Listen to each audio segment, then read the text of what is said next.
Namaskar and welcome to all of you in this lecture of GS University CIS campus। और आज जिस विषय को हम लेने जा रहे हैं उसका नाम है अक्षांश एवं देशांतर। अक्षांश एवं देशांतर क्या है ये? कुछ नहीं है, काल्पनिक रेखाएं हैं। दोनों की दोनों काल्पनिक रेखाएं हैं जो कि पृथ्वी पर कल्पना के स्थान के अनुसार खींची गई हैं। खींची क्यों गई हैं? पृथ्वी पर स्थान एवं समय ज्ञात करने के लिए पृथ्वी पर दो प्रकार की काल्पनिक रेखाएं खींची गई हैं, अक्षांश एवं देशांतर। और उनकी जो उपयोगिता है वह इस संदर्भ में है कि पृथ्वी पर किसी न्यूनतम से न्यूनतम रिमोट एरिया तक के स्थान का पता लगाना एवं पृथ्वी पर समय ज्ञात करना, किस स्थान पर क्या समय वर्तमान के समय काल के अनुसार हो रहा है। तो पृथ्वी पर किस स्थान को पता लगाना एवं देशों के अनुसार, उनके स्थानों के अनुसार समय की गणना करने के लिए रेफरेंस पॉइंट, संदर्भ बिंदु के रूप में पृथ्वी पर यह काल्पनिक रेखाएं खींची गई हैं। इन काल्पनिक रेखाओं में जो अक्षांश है वह क्षैतिज रेखा है, हॉरिजॉन्टल। मैं आपको बता दूं कि एक ही टॉपिक के दोनों लैंग्वेज में आपको लेक्चर उपलब्ध होंगे और एक ही टॉपिक के दोनों लैंग्वेज में आपको नोट्स, रिटन नोट्स ऑनलाइन भी उपलब्ध होंगे। और यह सब कुछ फ्री ऑफ कॉस्ट है। निःशुल्क सर्व शिक्षा अभियान के अंतर्गत जीएस यूनिवर्सिटी चैनल प्रारंभ किया गया है। अगला जो मेरा लेक्चर होगा वो इसी टॉपिक को लेकर कंप्लीटली इंग्लिश लैंग्वेज में होगा। मैंने बाइलिंगुअल का खेल नहीं खेला है क्योंकि बच्चा ना हिंदी माध्यम को ठीक से समझ पाता है और ना ही फिर इंग्लिश माध्यम को ठीक से समझ पाता है। तो जो कॉन्सेप्चुलाइजेशन है, मस्तिष्क के अंदर जो इमेज, आकृति उभरनी चाहिए, वह भाषा की द्वैततावाद में नहीं उभर पाती है। तो हम स्टार्ट करते हैं। डिस्क्रिप्शन बॉक्स में मैंने इसका लिंक आप लोगों को प्रोवाइड करवा रखा है, जिसके माध्यम से आप उस पेज पर जाकर इस टॉपिक के नोट्स को डाउनलोड कर सकते हैं। अभी के लिए आपको आवश्यकता केवल इतनी सी है कि डायग्राम के माध्यम से जो हम इस टॉपिक को एक्सप्लेन करने वाले हैं उसमें कुछ स्पेसिफिक पॉइंट्स आएंगे जो आप अपनी सुविधा के अनुसार नोट कर सकते हैं। तो हमने अभी तक यह जाना कि पृथ्वी पर दो प्रकार की काल्पनिक रेखाएं खींची गई हैं, अक्षांश एवं देशांतर। अक्षांश जो है वह क्षैतिज रेखा है और देशांतर जो है वह एक ऊर्ध्वाधर रेखा है।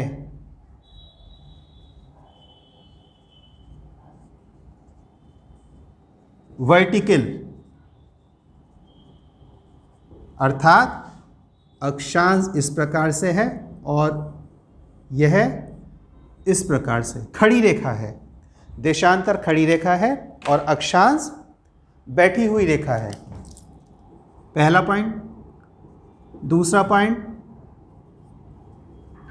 पृथ्वी पर पूर्ण चक्र बनाती है, अर्थात पूर्ण घेरा, कंप्लीट सर्किल। ऊर्ध्वाधर रेखा कैसी है? अर्धचक्र, आधा घेरा। समझिए कैसे। ये मेरे हाथ में ग्लोब है और जब मैं अक्षांश रेखाओं की बात करूंगा तो अक्षांश रेखाएं पृथ्वी पर ऐसे ऐसे खींची गई हैं, जबकि ऊर्ध्वाधर रेखाएं पृथ्वी पर ऐसे खड़ी खींची गई हैं। ठीक है। तो अक्षांश रेखाएं क्षैतिज स्तर पर खींचते हुए पृथ्वी पर एक पूर्ण सर्किल, कंप्लीट सर्किल, पूर्ण घेरा बनाती हैं, जबकि देशांतर रेखाएं पूर्ण घेरा न बनाकर आधा सर्किल, हाफ सर्किल आधा घेरा बनाती हैं। अगर देशांतर रेखाएं भी अपने आप में पूर्ण घेरा बनाती तो देशांतर रेखा इधर से होती और फिर इधर को चली जाती। नहीं, देशांतर रेखाओं को आधे वृत्त में रखा गया है और जबकि अक्षांश रेखाओं को पूर्ण वृत्त में रखा गया है। तो इस प्रकार देशांतर रेखाएं पृथ्वी पर अर्धवृत्त सेमी सर्किल बनाती हैं। इंग्लिश में इसको बोलते हैं सेमी सर्किल, सेमी सर्किल। और क्षैतिज रेखाएं कंप्लीट सर्किल बनाती हैं। ठीक, तो बहुत बेसिक स्तर पे हमने जाना कि पृथ्वी पर स्थान एवं समय को ज्ञात करने के लिए कुछ काल्पनिक रेखाएं खींची गई हैं, क्योंकि वास्तव में पृथ्वी पर इस प्रकार की कोई भी रेखाएं नहीं मिलती हैं। तो पहली काल्पनिक रेखा नाम क्षैतिज, जो अक्षांश रेखा है वो क्षैतिज है, और दूसरी काल्पनिक रेखा का नाम देशांतर रेखा जो कि ऊर्ध्वाधर है। मैंने ऑलरेडी ये हाफ डायग्राम बना रखा है और जिसमें मैंने आपको अक्षांश रेखाएं दिखा रखी हैं। तो मैंने आपको लास्ट लेक्चर में यह बताया था कि जो पृथ्वी है हमारी, उसकी आकृति भूआभ है, जियोइड बोलते हैं उसको। अर्थात पृथ्वी अपने आप में एक आदर्श गोल घेरा ना होकर, पृथ्वी अपने आप में एक आदर्श गोल घेरा ना होकर अपने ध्रुवों पर से कुछ चपटी है और बीच में से चौड़ी है, और इस प्रकार पृथ्वी की यह आकार उभर कर आता है जिसे हम भूआभ, जियोइड कहते हैं। और मैंने आपको ये बताया था कि पृथ्वी का द्रव्यमान अधिक होने के कारण और उसकी घूर्णन गति 465 मीटर प्रति सेकंड अर्थात लगभग 500 मीटर प्रति सेकंड, एक सेकंड में आधा किलोमीटर घूमने के कारण और अत्यधिक द्रव्यमान होने के कारण, मास होने के कारण पृथ्वी बीच में से थोड़ी चौड़ी हो गई है और अपने ध्रुव पर से थोड़ी चपटी हो गई है। और उत्तर दिशा में स्थित ध्रुव को बोला गया उत्तरी ध्रुव और दक्षिण दिशा में स्थित ध्रुव को बोला गया दक्षिणी ध्रुव। इसको बताने का तात्पर्य इसलिए था कि उत्तर और दक्षिण के ठीक मध्य में, बिल्कुल मिडिल में एक क्षैतिज अक्षांश रेखा खींची गई जिसको बोला गया विषुवत रेखा, इंग्लिश में बोला गया इक्वेटर। इन दोनों अक्षांश रेखाओं का, इन दोनों अक्षांश बिंदु का हमने संदर्भ लिया और उस संदर्भ के आधार पर पृथ्वी के ठीक मध्य में एक काल्पनिक क्षैतिज रेखा खींची गई जिसको बोला हमने विषुवत रेखा, और मान कितना दिया? 0 डिग्री। विषुवत रेखा से उत्तर की ओर हमने 1-1 डिग्री के अंतराल पर 90 अक्षांश रेखाएं खींची। विषुवत रेखा से उत्तर की ओर 1-1 डिग्री के अंतराल पर हमने 90 अक्षांश रेखाएं खींची, और विषुवत रेखा से दक्षिण दिशा की ओर भी 1-1 डिग्री के अंतराल पर हमने 90 अक्षांश रेखाएं खींची। और इस प्रकार कुल अक्षांश रेखाओं की गणना हमारे पास आती है 181। इसलिए जो 180 पढ़ा रहे हैं या जो 179 बता रहे हैं उनको रिचेक करिएगा। पृथ्वी पर विशुद्ध रूप से अक्षांश रेखाओं की लंबाई, अक्षांश रेखाओं की संख्या 181 है। 90 उत्तरी गोलार्ध में, 90 दक्षिणी गोलार्ध में, और इसका मान 0 डिग्री है। यह अपने आप में 0 नहीं है, विषुवत रेखा का मान 0 डिग्री रखा गया है, इसलिए इसकी संख्या भी 1 आती है। तो 90 और 90 180 और प्लस 1 181। ठीक, नेक्स्ट क्वेश्चन इसी पे हमारा आधारित है। तो कुल अक्षांश रेखाओं की संख्या 181। एक क्वेश्चन, कौन सी काल्पनिक रेखा क्षैतिज होती है? अक्षांश रेखा क्षैतिज होती है। 2 क्वेश्चन, पृथ्वी पर अक्षांश रेखाओं का संख्या कितनी है? 181। और सबसे लंबी पृथ्वी पर काल्पनिक रेखा कौन सी है? अक्षांश और देशांतर भी छोड़ दीजिए, पृथ्वी पर सबसे लंबी काल्पनिक रेखा कौन सी है? तो वह विषुवत रेखा आती है, और इस विषुवत रेखा की लंबाई है 40,075 किलोमीटर। विषुवत रेखा की कुल लंबाई 40,075 किलोमीटर।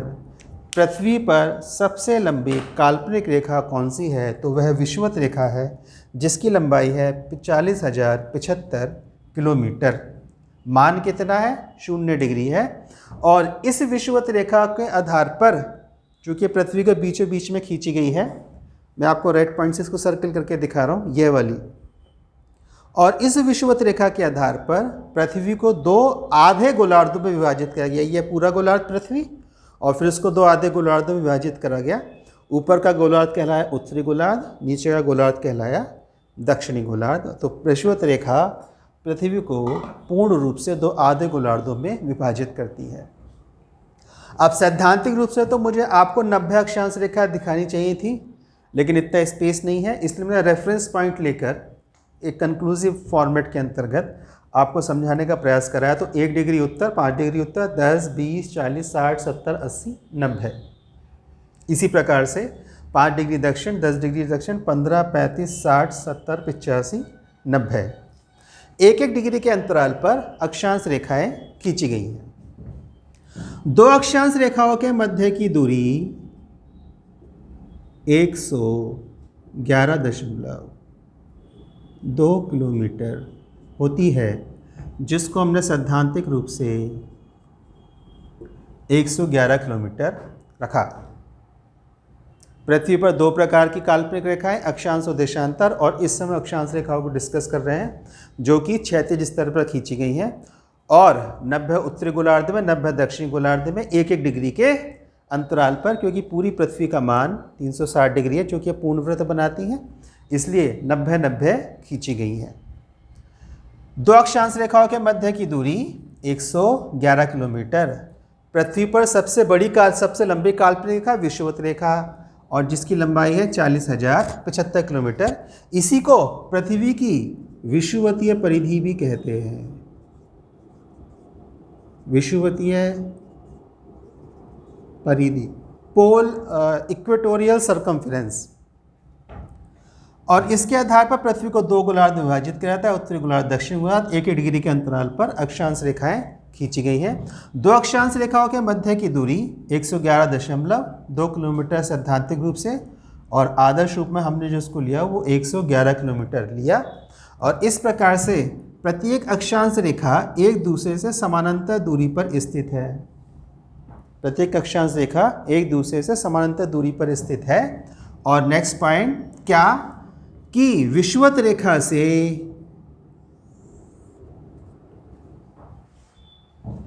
ध्यान दीजिएगा कि विषुवत रेखा से ध्रुवों की ओर चलने पर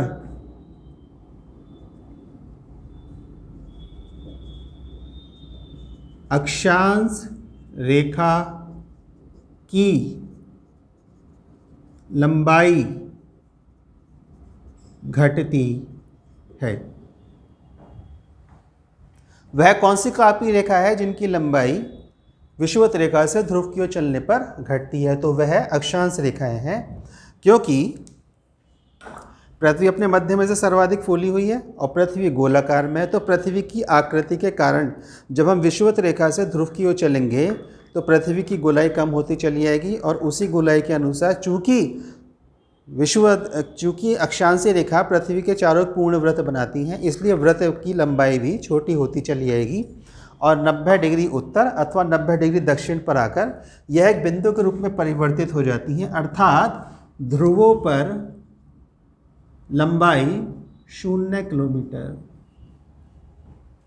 मध्य में लंबाई 40,075 किलोमीटर, ध्रुव पे लंबाई 0 किलोमीटर। और जब हम पहुंचेंगे 60 डिग्री के अक्षांश पर, तो 60 डिग्री के अक्षांश की जो लंबाई होगी वह होगी 40,075 बटे 2 किलोमीटर। नोट्स अवेलेबल हैं, रिटन नोट्स आपको मिल जाएंगे, इसे टेंशन न लीजिए, केवल समझने का प्रयास करिएगा। किसी प्रकार से भ्रम की स्थिति आपको रखने की आवश्यकता नहीं है। विषुवत रेखा से ध्रुव की ओर चलते हुए 60 डिग्री के अक्षांश पर पृथ्वी की अक्षांशीय 60 डिग्री अक्षांश उत्तर और 60 डिग्री अक्षांश दक्षिण रेखा की लंबाई विषुवतीय रेखा की ठीक आधी हो जाती है। यह भी इस बात को सिद्ध करता है कि पृथ्वी पूर्ण रूप से गोल नहीं है और वह भूआब स्थिति में मिलती है। क्योंकि यदि पृथ्वी पूर्ण रूप से गोल होती, एक आदर्श गोलाकार आकृति में होती, तो 45 डिग्री पर इसकी लंबाई आधी हो जानी चाहिए थी, लेकिन यह लंबाई आधी होती है 60 डिग्री उत्तर और 60 डिग्री दक्षिण के अक्षांश पर जाकर। तो अक्षांश रेखा है, क्षैतिज रेखा है सबसे लंबी, और मुख्य अक्षांश रेखा जिसे संदर्भ अक्षांश रेखा भी बोलते हैं वह विषुवत रेखा है, इसका मान 0 है। और विषुवत रेखा से ध्रुव की ओर चलने पर अक्षांश रेखाओं की लंबाई घटती है और वह घटते घटते 60 डिग्री अक्षांश उत्तर और 60 डिग्री अक्षांश दक्षिण पर जाकर लंबाई विषुवत रेखा की ठीक आधी हो जाती है। विषुवत रेखा की जो लंबाई है उसे ही पृथ्वी की विषुवतीय परिधि भी कहते हैं, और अक्षांश रेखाओं की लंबाई ध्रुवों पर पहुंचकर 0 किलोमीटर हो जाती है, क्योंकि यह अब एक बिंदु में परिवर्तित हो जाती है। अक्षांश रेखा जो सबसे बड़ी थी वह ध्रुवों पर जाकर केवल एक बिंदु टिप में परिवर्तित हो जाती है। दो अक्षांश रेखाओं के मध्य की दूरी 111 किलोमीटर। ठीक है, अब हम एक एग्जाम्पल लेते हैं, मुरादाबाद। मैं मुरादाबाद से लाइव देता हूँ आपको चैनल टेलीकास्ट, और दिल्ली। तो मुरादाबाद यदि 0 किलोमीटर का हम रेफरेंस पॉइंट ले लें तो मुरादाबाद से दिल्ली 165 किलोमीटर है बाई रोड। ठीक है, अब मैं इसको बाई एयर कैलकुलेट करता हूं और मुझे पता लगा, मैंने माना कि बाई एयर जब मैंने दिल्ली से मुरादाबाद की दूरी को कैलकुलेट करा तो यह 111 किलोमीटर आई। यानी कि यदि एक अक्षांश मुरादाबाद से निकल रहा है तो फिर दूसरा अक्षांश दिल्ली के ऊपर से निकलेगा।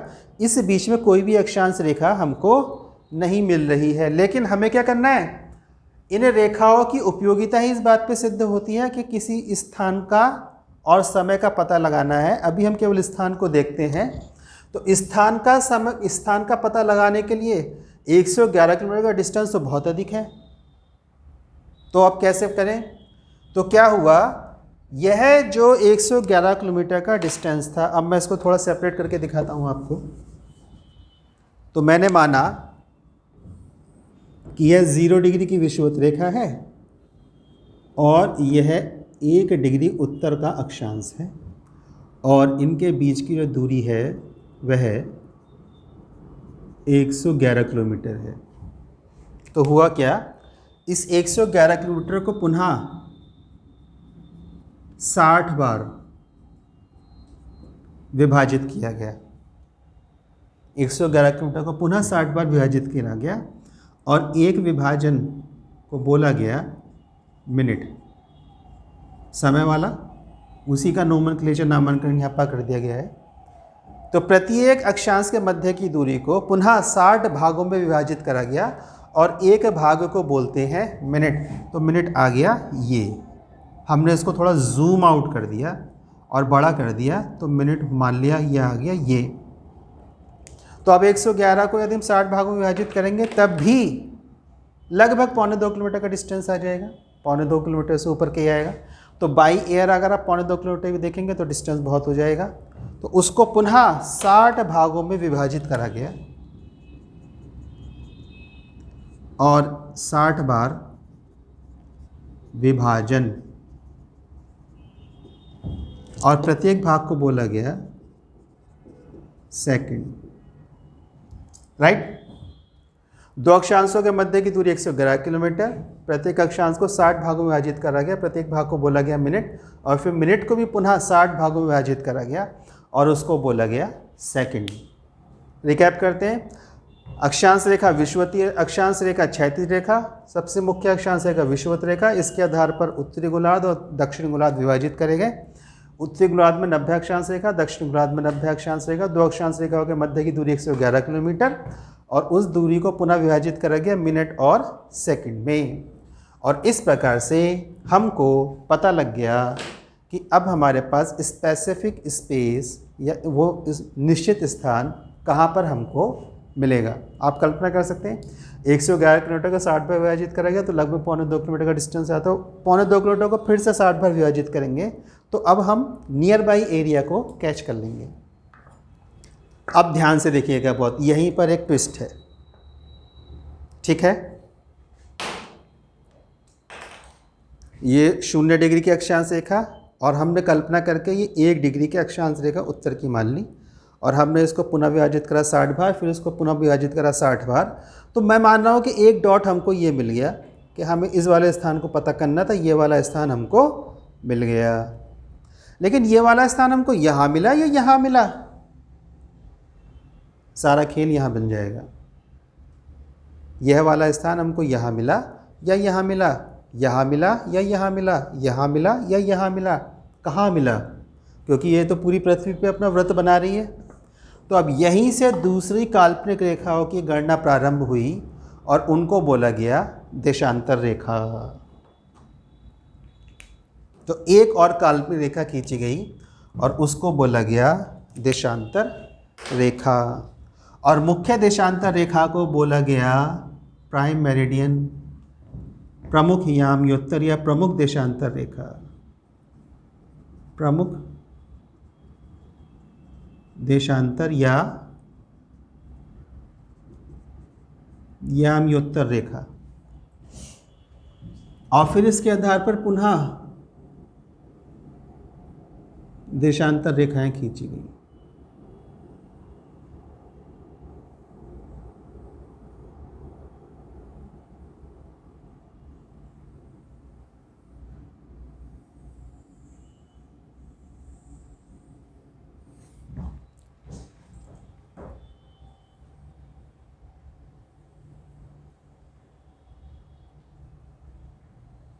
राइट।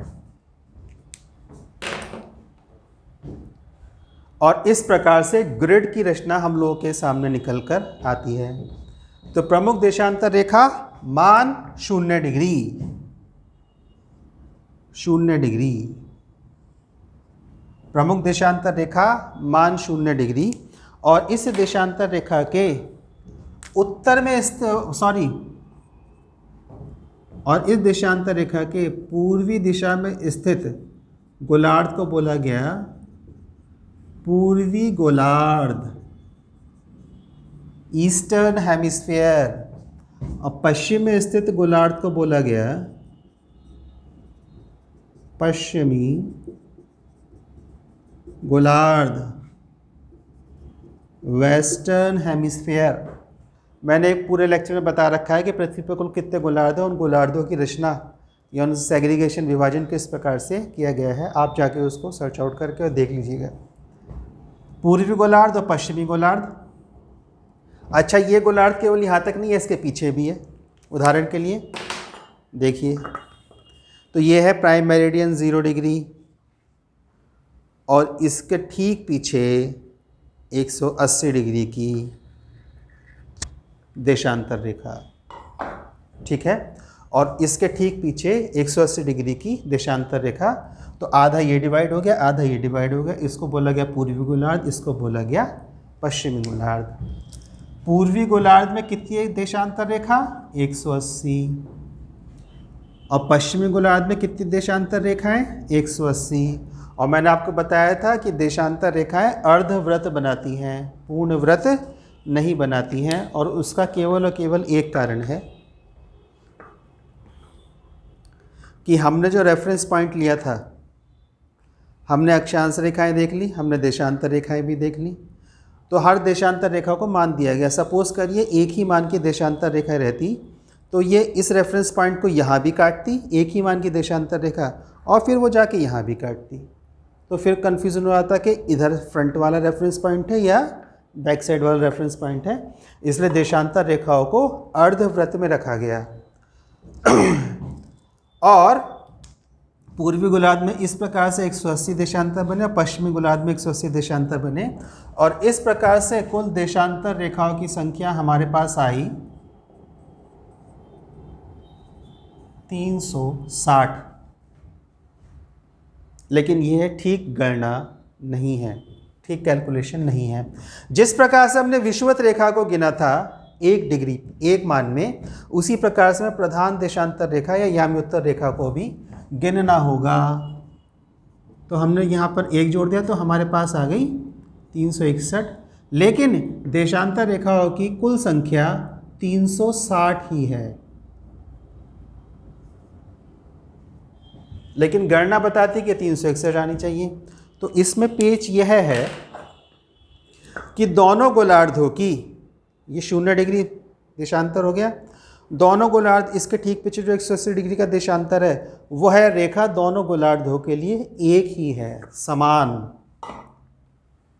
उसे हम 180 डिग्री पूर्वी गोलार्ध भी बोलते हैं, उसी को हम 180 डिग्री पश्चिमी गोलार्ध भी बोलते हैं। इसलिए आपको किसी एक गोलार्ध में देशांतरों की संख्या को घटाकर 179 कैलकुलेट करना पड़ेगा, लिखना पड़ेगा। अब ठीक आता है मान 1 + 180 और 179। इस प्रकार से कुल देशांतर रेखाओं की संख्या आ जाती है हमारे पास 360। ठीक है, तो अक्षांश रेखाएं 180, देशांतर रेखाएं 360। अब देखिए दोनों की रेलिवेंसी क्या है।